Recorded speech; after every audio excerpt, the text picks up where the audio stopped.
Bien, al tiempo de la meditación de esta palabra, hablaremos de nuestro Señor y Dios Todopoderoso.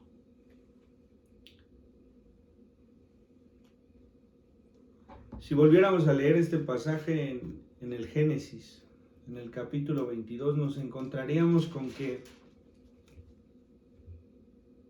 la palabra poderoso o todopoderoso no está escrita en él. Sin embargo, a la consideración que veremos hoy nos encontraremos con ello. La palabra del Señor dice que el Señor se presentó delante de Abraham y le ordenó que saliera del lugar donde habitaba. Le dio una promesa que pudiera satisfacer el pensamiento de Abraham. Hay cosas que no están escritas en la Biblia, cosas que podríamos suponer sin llegar a ser verdad, porque es una percepción personal. Pero yo pienso que para que el Señor prometiera esto a Abraham, había una inquietud en él.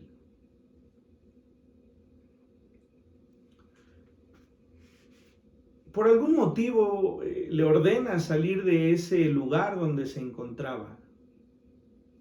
Quizá por un corazón inquieto en Abraham. Quizá por un corazón que no respondía a las tradiciones que se ocupaban en ese lugar. Quizá con una esperanza diferente a los que con él habitaban. Sal de tu tierra y de tu parentela a la tierra que yo te daré, y haré de ti una gran nación, y en tu simiente bendeciré todas las familias de la tierra.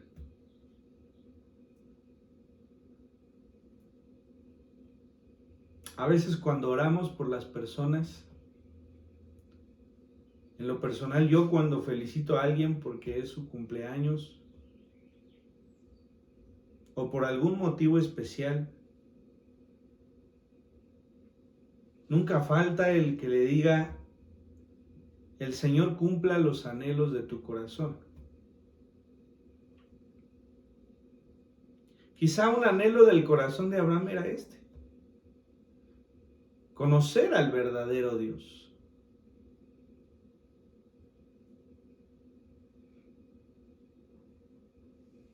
Cuando el Señor Jesús está con Pedro y le pregunta: ¿quién dice la gente que soy?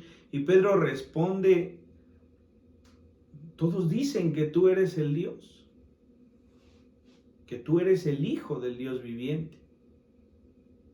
¿Y tú qué dices, Pedro?, le pregunta el Señor Jesús, y él responde: tú eres el Hijo del Dios viviente. Bienaventurado Pedro, porque esto no te lo reveló ni carne ni sangre, sino mi Padre que está en los cielos. Entonces, ¿por qué podríamos dudar que había una revelación en el corazón de Abraham, en el cual le decían: hay algo más? Esto que tú vives no es una realidad.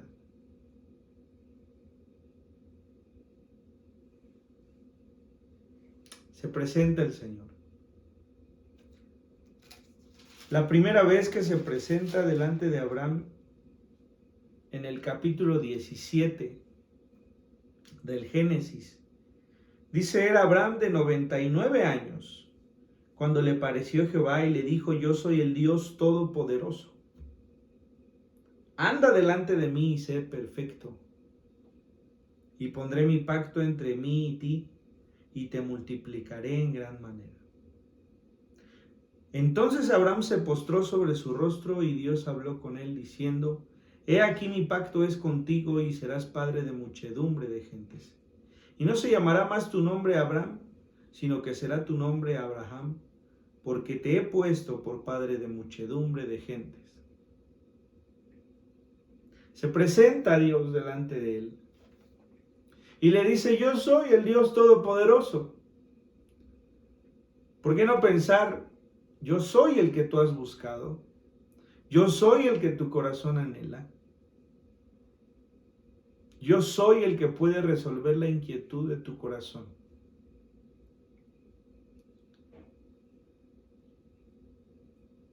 Tienes 99 años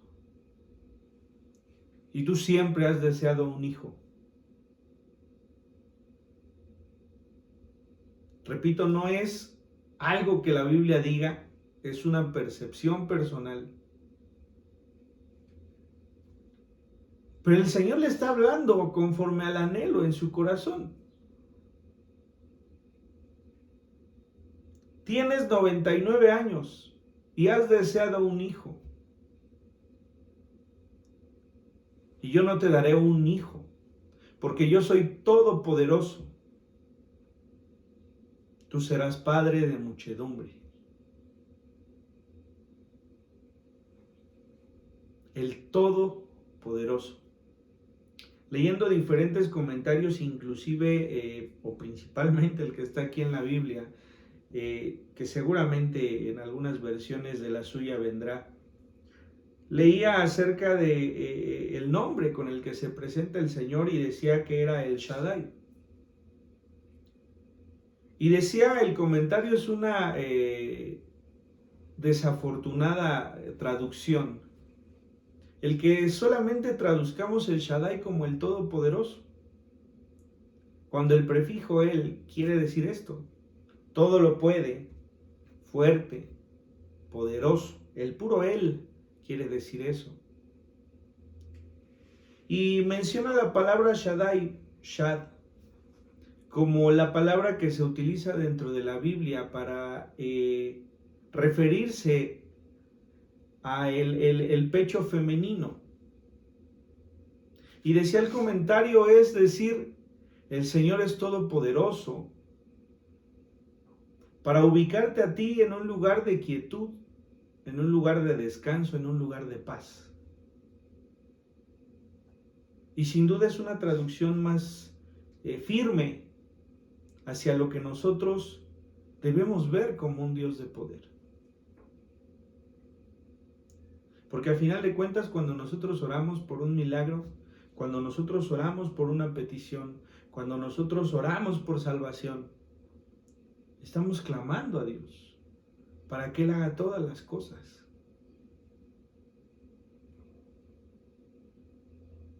Estamos clamando a Él para caer en ese lugar de reposo, en ese lugar de seguridad cuando un hijo está con la madre, recostado sobre su pecho, encuentra esa quietud, ese descanso, esa paz, se siente seguro. Y quizás esa sea la traducción más firme de lo que podemos entender por el Dios Todopoderoso.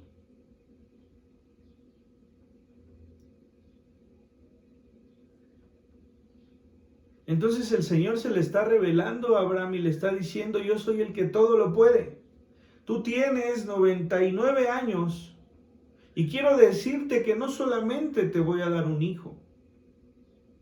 Mi poder es tan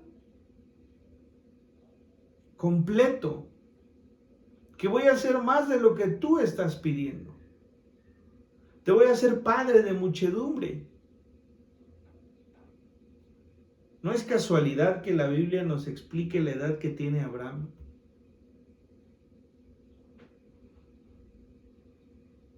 No es casualidad que se presente Dios delante de él y le diga: yo soy el que todo lo puede.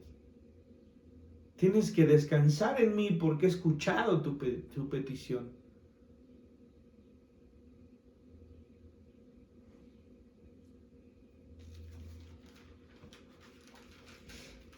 Y esto nos lleva al momento en el que ha pasado el tiempo.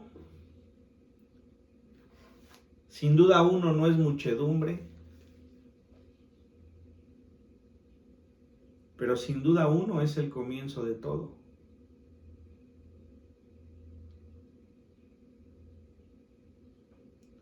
Ha pasado el tiempo, Isaac ha crecido.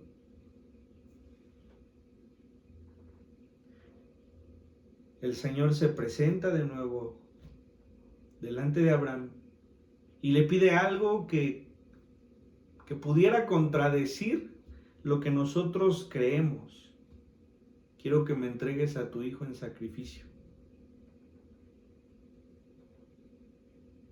Y yo leo en la palabra que Abraham inmediatamente toma a su hijo para hacerlo. No veo que le diga al Señor, pero ¿por qué? No puede ser que me pidas un sacrificio de este modo. Simplemente dice que tomó a su hijo,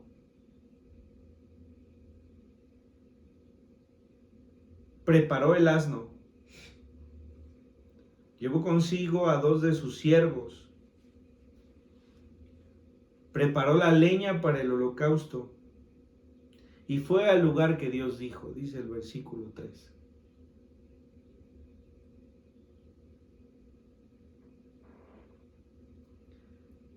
Caminaron, dice, después de 3 días, le dijo a sus siervos, permaneced, que yo subiré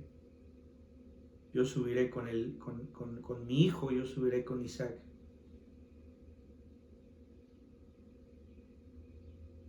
Y dice en el versículo 5, y volveremos a vosotros.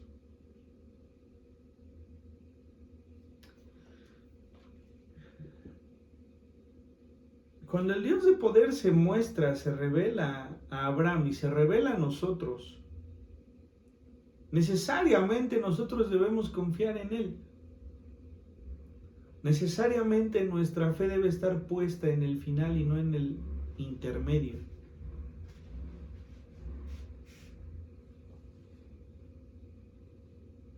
Hay algo clave en Él. Hay algo clave en esta meditación. Seguramente usted lo ha leído muchas veces.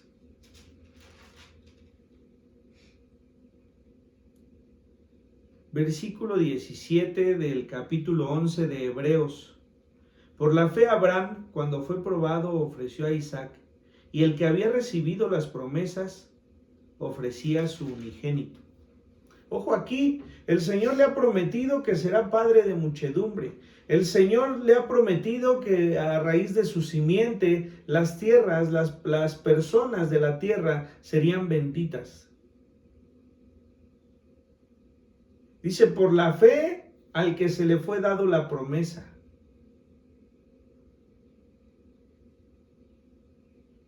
Abraham vio el poder del Señor cuando Isaac nació. Por la edad que tenía su mujer, hemos leído muchas veces en la Escritura que era algo prácticamente imposible. Decía mujer de 100 años, decía Sara, mujer de 100 años, ¿le vendrá deleite? Hablando de la forma en la que su hijo sería puesto en su vientre. Ellos habían visto el poder de Dios. Habían visto lo imposible.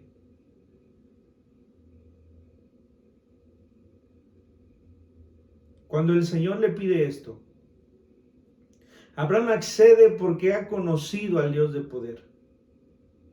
Porque sabe que hay una promesa que le fue dada, que tendría que ser cumplida a través de Isaac.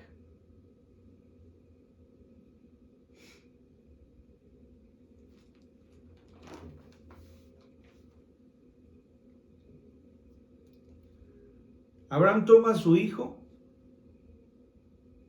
le ha preguntado, aquí está la leña, aquí está el fuego, mas ¿dónde está el cordero para el holocausto?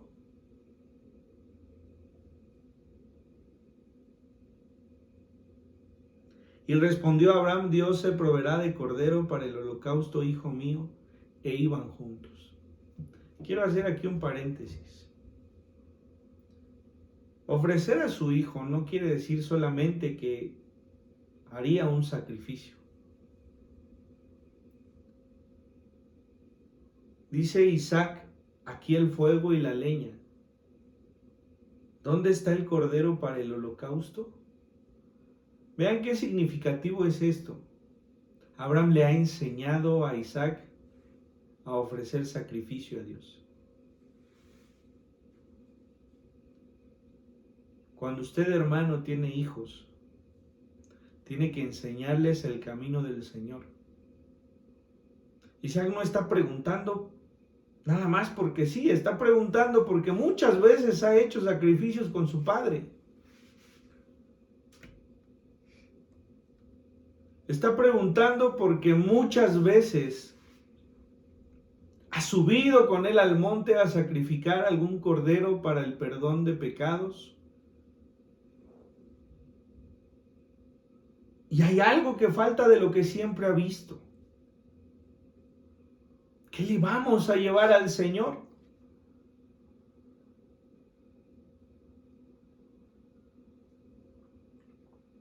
Y decía es relevante porque Abraham amaba a su hijo profundamente, pero jamás lo amó más de lo que amó a Dios.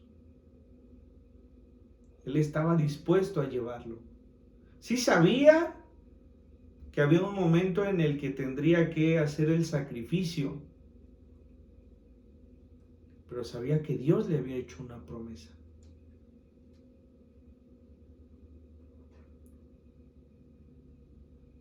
Usted tiene que sacrificar a sus hijos delante de Dios ofreciéndolo, pidiendo que el Señor cuide sus pasos, permitiendo que haya una corrección cada que su hijo tropieza, porque esto es enseñarle a conocer a Dios. Jamás puede estar por encima del amor que usted tiene por Dios, el amor por sus hijos.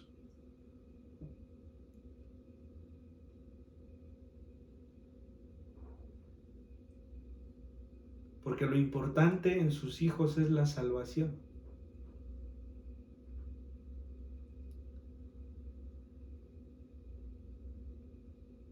El conocimiento de la palabra, el conocimiento de Dios, es algo que le llevará a su hijo a un día enderezar sus pies. Podría darle muchos ejemplos de lo que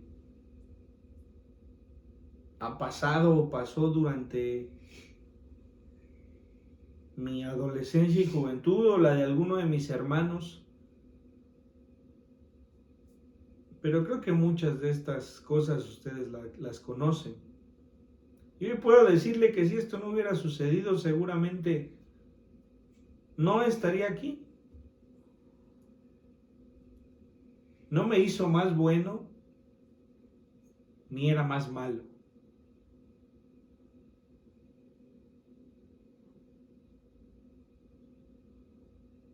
Pero hubo una oración de fe,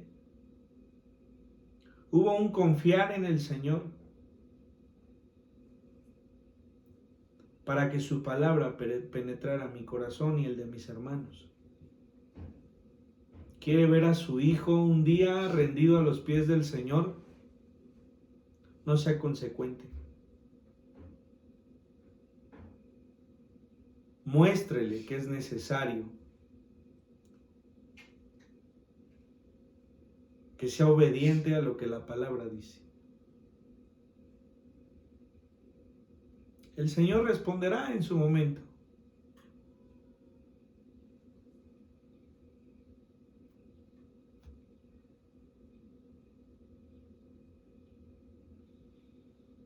Y dice la palabra que Abraham le respondió, Dios se proveerá de cordero para el holocausto. Ponga mucha atención en el se proveerá. Hay algunos comentarios que muestran cómo en la tierra de donde Abraham venía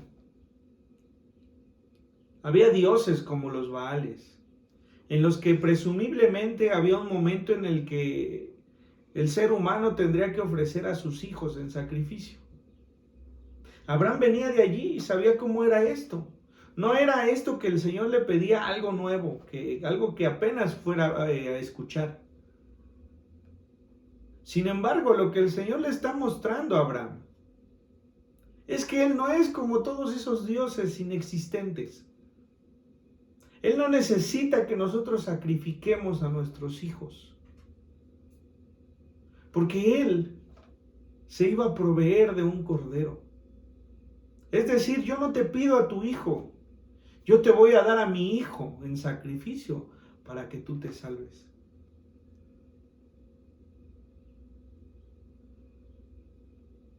Y esto es traducido en nuestros días. No son sacrificios para los dioses paganos de nuestros tiempos.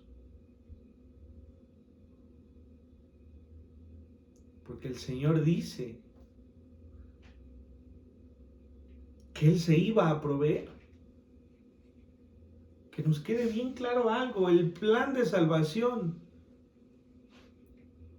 no fue cambiando como se los he venido mencionando de un día a otro. Siempre ha sido el mismo. Este pasaje que leemos de Abraham e Isaac es un símil de lo que el Señor Jesucristo hizo en la cruz del Calvario.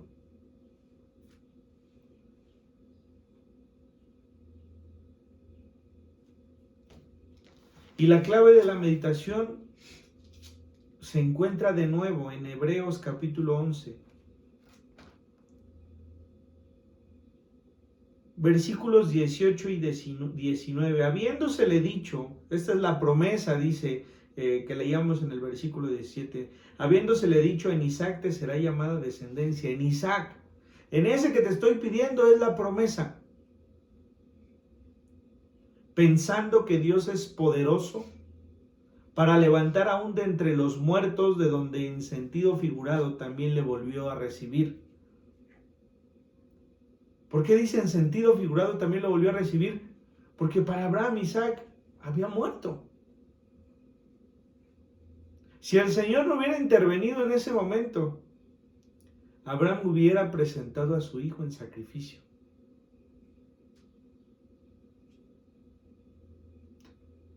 Dice, pensando que Dios es poderoso para levantar aún de entre los muertos. Dios fue poderoso para levantar al Señor Jesucristo de entre los muertos.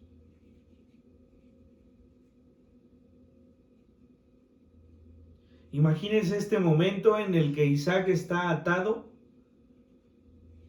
en el que Abraham levanta su mano para hacer el sacrificio.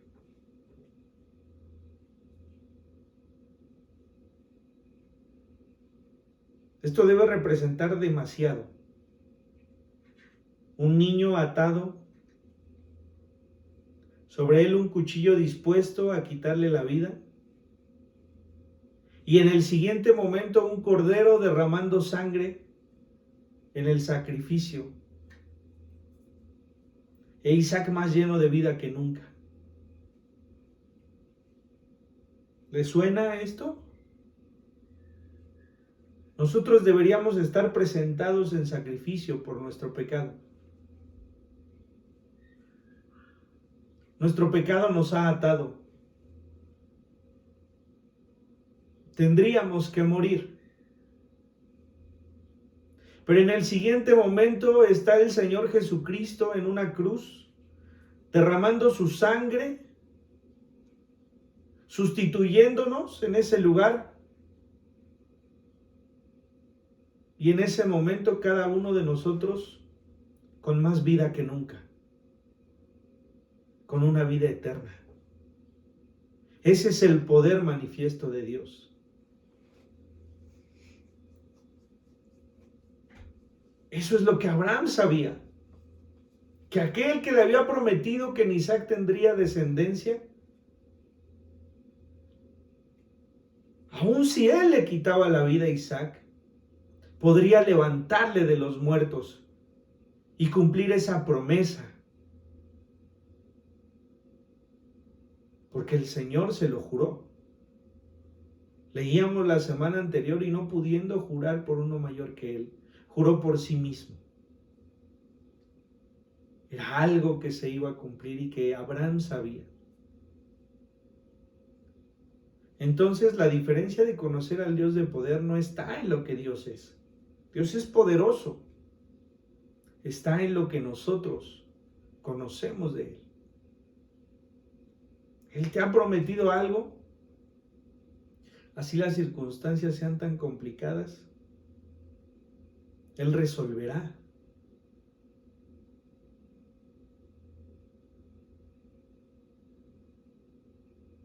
¿Por qué mencionar el sacrificio del Señor Jesucristo? Porque es el acto poderoso más fuerte que hay en la Escritura. Porque a través de Él hay salvación para toda la humanidad.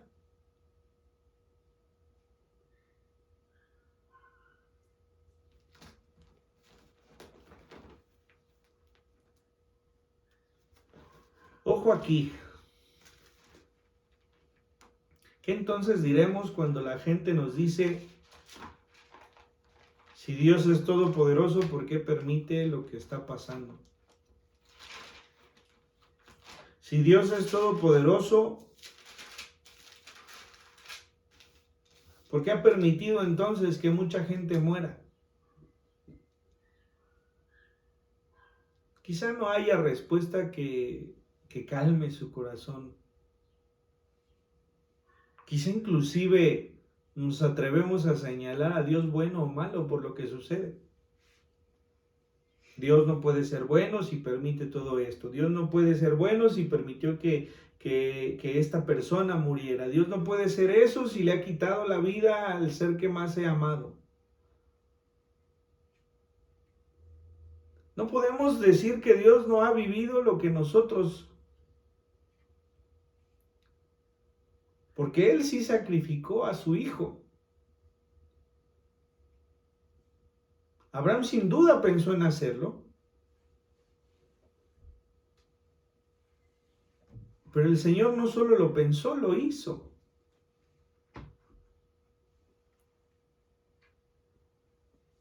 Quizá con estos versículos que leamos y que con esto concluyamos, pueda haber alguna luz sobre esto. Capítulo 6 del libro de los Jueces. Dice, los hijos de Israel hicieron lo malo ante los ojos de Jehová. Hacer lo malo delante de los ojos de Jehová es adorar a sus ídolos, adorar a otros dioses, es no corresponder a la fidelidad de Dios. Y Jehová los entregó en mano de Madián por 7 años. Y en la mano de Madián prevaleció contra Israel y los hijos de Israel por causa de los madianitas, y se hicieron cuevas en los montes y cavernas y lugares fortificados. Pues sucedía que cuando Israel había sembrado, subían los madianitas y amalecitas y los hijos del oriente contra ellos, subían y los atacaban. Y acampando contra ellos destruían los frutos de la tierra hasta llegar a Gaza, y no dejaban que comer en Israel ni ovejas, ni bueyes, ni asnos, porque subían ellos y sus ganados y venían con sus tiendas en grande multitud como langostas. Ellos y sus camellos eran innumerables, así venían a la tierra para devastarla. De este modo empobrecía Israel en gran manera por causa de Madián, y los hijos de Israel clamaron a Jehová. Yo no creo que hayan clamado el último día del año séptimo. Yo creo que clamaron desde un principio. Era una situación complicada. Estaban devastados por la pobreza, no tenían qué comer, tenían dificultad para sobrevivir. Y había un motivo, habían hecho lo malo delante de los ojos de Jehová. Esta tierra padece porque los seres humanos hemos hecho lo malo delante de los ojos de Jehová. Tenemos que centrar nuestra mente en el hecho de que hay algo después de que muramos en esta tierra. No es nada más, murió y desapareció y ya no se supo nada más eternamente. No, y la simple lógica nos va a llevar a ello.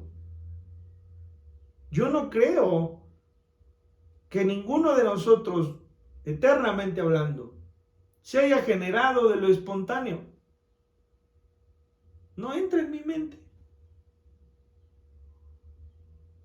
Si usted es papá y ha visto el ultrasonido de su hijo y ve cómo se va formando después del embrión, y ve cómo se va formando sus brazos y ve cómo se van formando su cuerpo, su rostro, ahora que se puede ver en tercera dimensión, es imposible creer que esto es espontáneo. Tuvo que haber quien nos diera vida.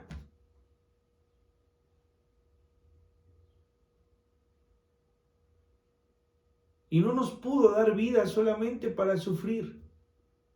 Y no nos pudo dar vida para que pasando el tiempo simplemente todo se extinga y se terminó. Hay algo después de esta vida terrenal. Hay una vida eterna con el Señor. Eso es lo importante. Claro que nos duele si una persona muere. Claro que nos duele si un hijo muere. Sin embargo, no ha muerto eternamente. Escuchamos de noticias de bebés que mueren, de niños que mueren, de gente amada que muere, pero no es el final para ellos. No hay final para ellos. Ese es el poder de Dios. Claro que si hay un milagro, podemos comprender un milagro de poder del Señor. Pero el milagro más fuerte y más grande es que alguien pueda vivir eternamente junto con Él. Hicieron lo malo delante de los ojos de Jehová. Hemos hecho lo malo en esta tierra delante de los ojos de Dios.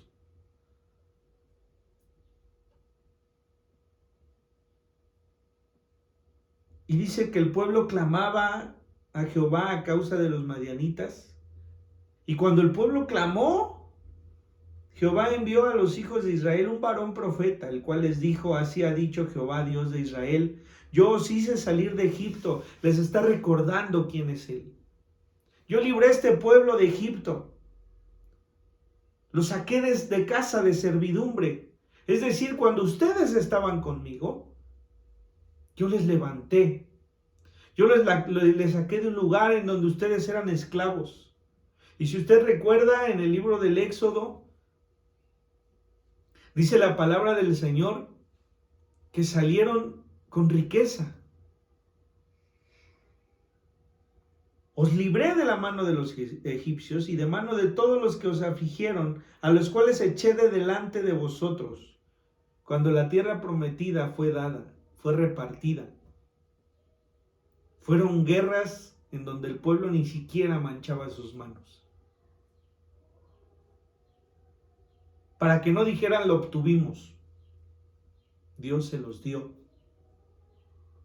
Y os dije: yo soy Jehová vuestro Dios. No temáis a los dioses de los amorreos en cuya tierra habitáis, pero no habéis obedecido a mi voz. Ese temáis no quiere decir no se escondan de ellos. Lo que les está diciendo no temáis es cuando nosotros decimos, cuando yo digo, yo temo a Dios. Es decir, yo reconozco a Dios. Es decir, yo ofrezco mi vida a Dios. Eso es lo que les está diciendo. No temáis a esos dioses. Temedme a mí. Pero no como un simbolismo de miedo. Les está diciendo: no reconozcan a otros dioses. Pero ustedes no me escucharon. Y vino el ángel de Jehová y se sentó debajo de la encima que está en Ofra, la cual era de Joás, Abieserita.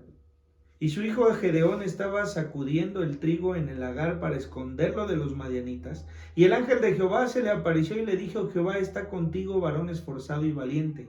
Y Gedeón le respondió: Señor mío, si Jehová está con nosotros, ¿por qué nos ha sobrevenido todo esto? ¿Cuántas veces no le ha dicho usted al Señor así? ¿O cuántas veces no le ha dicho al que le habla del Señor así? Si Dios está conmigo, ¿por qué me ha pasado esto? Si Dios está con nosotros, ¿por qué esta enfermedad? Si Dios está con nosotros, ¿por qué entonces estamos padeciendo como todos?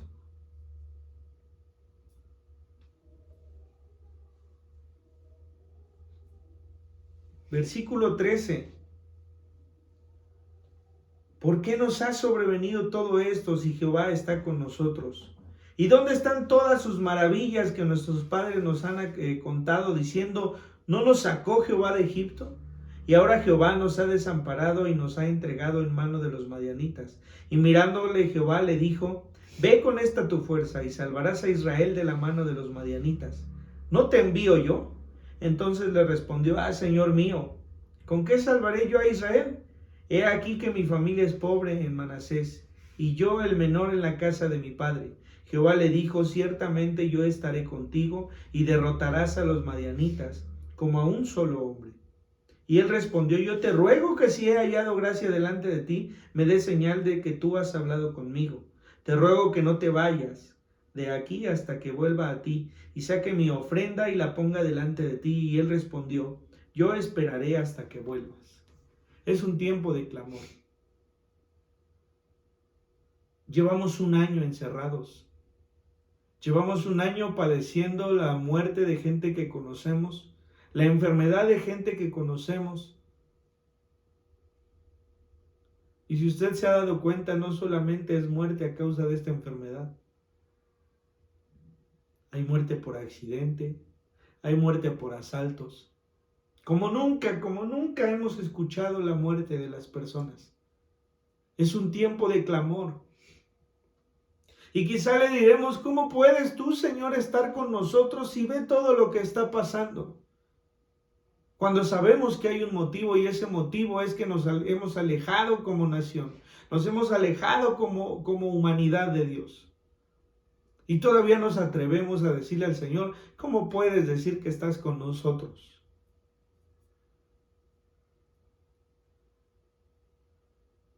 ¿Acaso no nos dicen nuestros padres y no nos hablan acerca de Dios? Así es. Y es tiempo de clamar. Es tiempo de orar para que todo esto termine. Pero no solamente porque sí. No es solamente decirle, Señor, es que ya estamos cansados, por favor, líbranos. Claro que es válido. Pero siempre será mejor decirle al Señor, Señor, toca nuestros corazones. Queremos volver nuestra mirada a ti. Queremos que se manifieste tu poder en nosotros. Queremos, Señor, ser tus hijos. Queremos adorarte porque para eso fuimos diseñados por ti. Esa es la respuesta que debemos tener. Gedeón le dijo, si he hallado gracia delante de ti, permíteme traer mi ofrenda y ofrecértela. Quizá oremos al Señor. Quizá tenga misericordia de esta tierra. Quizá podemos ver manifiesto su poder. Quizá debamos decir, Señor, si hemos hallado gracia delante de ti, si has inclinado tu rostro para escucharnos, aquí está nuestra ofrenda, reconociendo que tú eres Dios. Ese es el Dios de poder. Su acto más grande de poder fue levantar de los muertos al Señor Jesucristo, que fue puesto en lugar de cada uno de nosotros. Esa es la muestra más grande de amor, de misericordia, de bondad, de poder, de mansedumbre. Eso es lo que nosotros debemos ver. Quizá hallemos gracia delante del Señor y nos escuche y termine con todo esto que hemos vivido. Señor, te damos gracias por este tiempo. Gracias porque por sobre todas las cosas tu poder se ha manifestado en nuestras vidas. Si hoy padecemos alguna situación, no quiere decir que tú no seas poderoso. Quiere decir que esta tierra que tú creaste, que esta humanidad que tú creaste del polvo de la tierra, ha decidido temer más a otros dioses que no existen.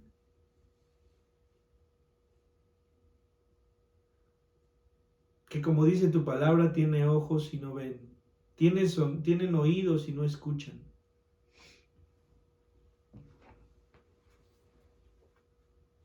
Hay una vida eterna, Señor, y nuestra mirada debe estar puesta en ese momento. Sí hemos visto morir a mucha gente que conocemos, a nuestros hijos, a nuestros padres, a nuestros familiares, a gente que amamos profundamente. Pero en todo hay un plan tuyo. El plan de salvación que fue presentado en la cruz del Calvario. Cuando tú te proveíste, Señor, de un cordero para el sacrificio, no solo lo hiciste en ese monte con Abraham, lo hiciste en la cruz del Calvario. Y aquel Dios todopoderoso del cual Abraham hablaba, pensando que aún de los muertos levantaría a su hijo, tuvo el poder para levantar a su propio hijo, para hacer la redención de esta humanidad. Te amamos, Señor, y agradecemos tu sacrificio. Déjanos ver tus planes, Señor. Glorificamos tu nombre y te pedimos que nos lleves a honrarlo. Te lo pedimos en el nombre de nuestro Señor Jesucristo. Amén.